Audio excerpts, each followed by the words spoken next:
Balita na monitor ng liderato ng Philippine National Police na may mga kasapi ng MNLF ang naririto sa Maynila, kung kaya't nasa red alert status ang buong National Capital Region bilang paghahanda.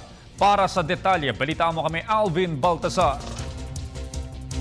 Hindi inaalis ng Philippine National Police ang posibilidad na may MNLF na rin dito sa Metro Manila.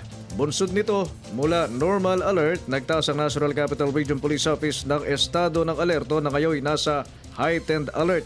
Bukod pa ito sa kautusan ng pamunuan ng NCRPO na makipagpulong ang kanilang mga district directors sa iba't ibang Muslim community dito sa Kalakhang, Maynila.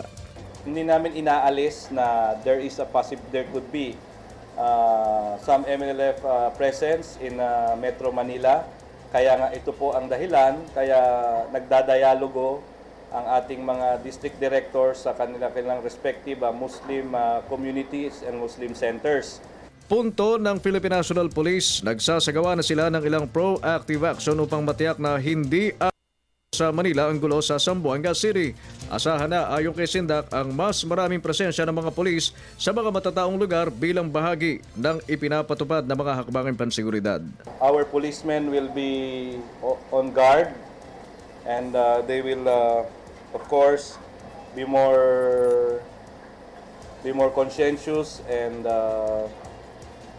alert in their respective police stations. Panawagan pa ng pambansang pulisya sa Muslim community, bantayan ang kanilang sariling hanay at huwag mag-atubiling makipag-ugnayan sa kanila sakalit may napansing mga bagong muka sa kanilang grupo. Para sa Telebisyon ng Bayan, Alvin Baltasar.